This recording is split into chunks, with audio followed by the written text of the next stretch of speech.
Hello friends, आज topic discuss करते हैं क्लास 10 से। चैप्टर है हमारा सिमिलर ट्रायंगल। एक शानदार क्वेश्चन है, आपकी स्क्रीन पर आ रहा होगा। मैं अपनी बुक से पढ़ता हूं क्वेश्चन। एक बहुत ही क्लासिक और बेहतरीन क्वेश्चन है, कह सकते हैं कि टफ क्वेश्चन है। कह रहा है कि इन फिगर मैंने आपको बना दिया है। कह रहा था line segment X Y, okay, ये जो लाइन सेगमेंट दिया है X Y is parallel to side AC. ये इस तरह से दिया हुआ है कि ये जो एक्स वाई है वो एसी के पैरेलल है।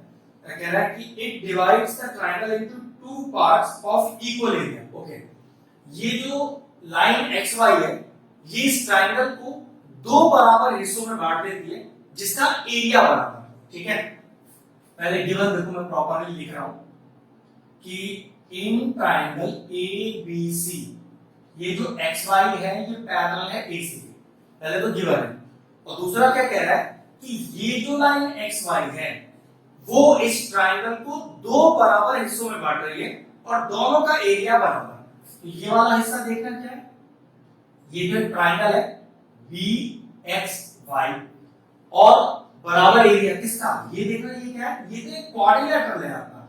Area of the quadrilateral A C Y X. फिर समझिए ध्यान से कि ये लाइन एक्स वाई इस ट्रायंगल एबीसी को दो बराबर हिस्सों में बांट रही है जिसका एरिया बराबर है। मतलब मैं आपसे कहूं कि ये ट्रायंगल का और ये क्वाड्रिलेटरल का एरिया बराबर, इसको यूज करते हुए हमें क्या फाइंड करना है, हमें फाइंड करना है टू फाइंड क्या, रेशियो ऑफ, किसका, रेशियो ऑफ, मतलब रेशियो निकालना है ax बाय ab का, ax बाय ab का। तो इस तरह का कोई लॉजिक है जिसमें एरिया से जुड़ी कहानी मुझे यूज करनी है।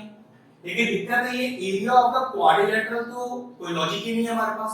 तो यही क्वेश्चन का सारा ट्रिक छुपा हुआ है कि ये जो क्वाड्रिलेटरल का एरिया है जिसके बारे में हमें कुछ नहीं पता, उसको कैसे यूज करना है, उससे कैसे आंसर निकालना है, बस उसी से मेरा फाइनल जवाब आएगा। ठीक है, पहले ध्यान से देखिएगा, लिखते हैं प्रूफ। ठीक है, पहले ध्यान से देखिएगा, यहां दिया हुआ है गिवन में ये जो area of B X Y है, ध्यान से देखिएगा, बी एक्स वाई इस ट्रायंगल का एरिया किसके बराबर है, quadrilateral area of the quadrilateral क्या, A C Y X, A C Y x.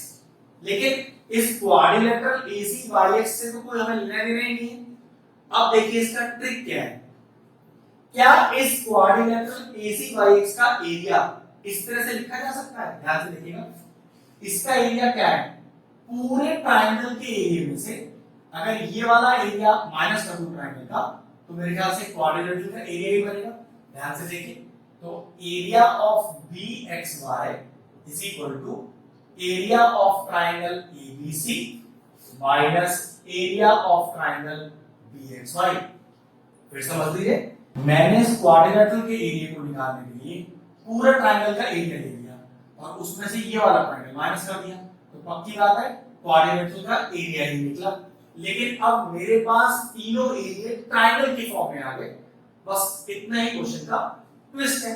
अब bxy एक तरफ कर दो, देखो जरा ध्यान से, वो नेगेटिव है तो इधर आके पॉजिटिव हो गया, is equal to area of ABC, फिर ये होगा twice area of bxy is equal to area of ABC. अब बड़े ट्रायंगल के एरिया के नीचे मैं छोटे ट्रायंगल के एरिया रखता हूं, या छोटे के नीचे बड़े का रख दीजिए, उससे कोई फर्क नहीं पड़ता। तो मैंने क्या किया, 2 is equal to area of triangle ABC upon area of triangle BXY. एक रिलेशन है ले आया, इस 2 के नीचे 1 लिख लीजिए और इसको इक्वेशन 1 मान लीजिए। मेन कांसेप्ट इस क्वाड्रिलेटरल के एरिया में छुपा हुआ है जिसका एरिया पूरे ट्रायंगल में से ये छोटा वाला ट्रायंगल माइनस करके आ जाएगा। अब चेक करो, दो ट्रायंगल का एरिया का रेशियो, क्या इससे जुड़ी कोई थ्योरम है हमारे पास? बिल्कुल थ्योरम तो है। The ratio of the areas of two similar triangle is equal to the ratio of their square of their corresponding sides. कि दो ट्रायंगल के एरिया का रेशियो, और वो दोनों ट्रायंगल कैसे होने चाहिए, सिमिलर ट्रायंगल होने चाहिए, वो बराबर है उसकी किसी भी दो कॉरस्पॉन्डिंग साइड के स्क्वायर के रेशियो के बराबर। ठीक है, तो बस उसी तरह से मुझे पहले इन दोनों ट्रायंगलों को सिमिलर प्रूव करना है। मतलब कौन कौन सी की बात चल रही है? बड़ा ट्रायंगल एबीसी, छोटा ट्रायंगल बीएक्सवाई। तो ध्यान से देखो, सिमिलरिटी करने के लिए angle 1 is equal to angle 2 लिख दूंगा, क्योंकि पैरेलल लाइन गिवन है तो कॉरस्पॉन्डिंग एंगल हो गया। और चेक करो क्या ये एंगल 3 दोनों ही ट्रायंगल में मौजूद है, बड़े ट्रायंगल में भी छोटे ट्रायंगल में भी। बस बात बन गई। तो चलिए पहले सिमिलर करते हैं।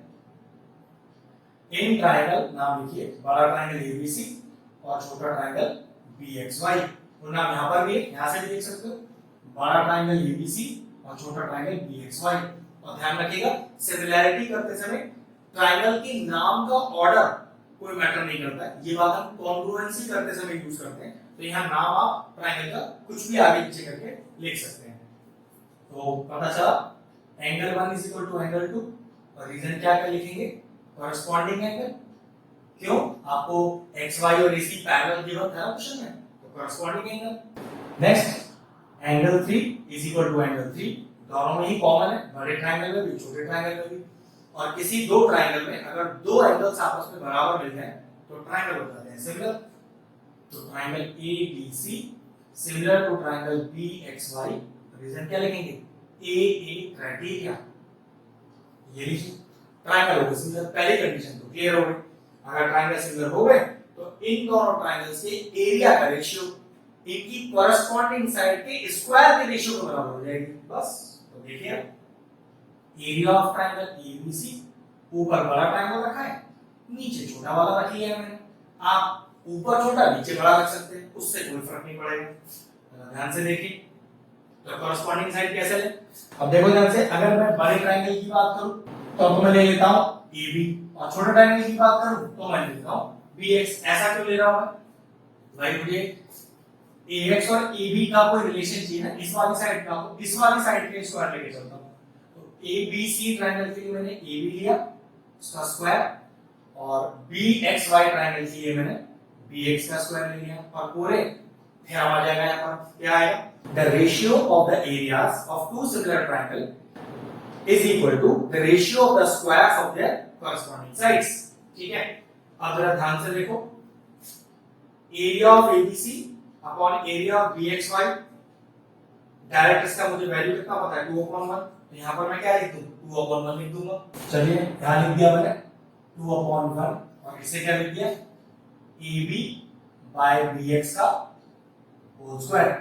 अब यहां से अगर मैं होल स्क्वायर हटाऊंगा तो उधर क्या लग जाएगा? रूट लग जाएगा। तो मैंने लिखा AB upon BX is equal to √2/1। अब देखो मेरे पास AB बाय BX का रेशियो √2/1 आ गया।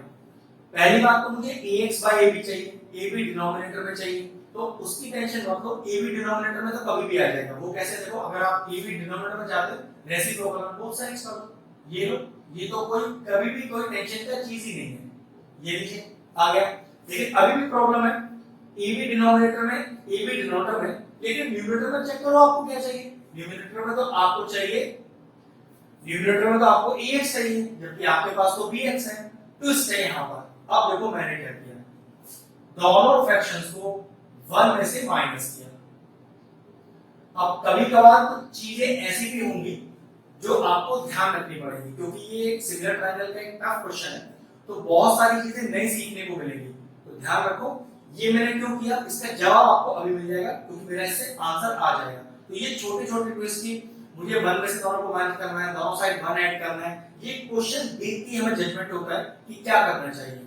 अब जरा एलसीएम लो, एलसीएम आ गया AB, तो AB माइनस का BX, यहां आगे देखिए √2 माइनस 1। अब चेक करो, AB में से BX माइनस करो, पूरे AB में से BX माइनस करो, क्या बच जाएगा? AX बच जाएगा आपके पास। तो AX अपॉन AB, ये कितना आ गया? √2 माइनस 1 अपॉन √2, क्योंकि हमसे रेशियो मांग रहा है, तो रेशियो कैसे लिखेंगे? AX इज टू AB, तो √2 माइनस 1 इज टू √2। ये लीजिए, रेशियो फॉर्म में आंसर आ गया, क्वेश्चन फिनिश हो गया। शानदार क्वेश्चन था, छोटे छोटे ट्विस्ट ध्यान रखने चाहिए थे आपको, और इस तरह से क्वेश्चन इजीली सॉल्व हो जाएगा। फिनिश करते हैं।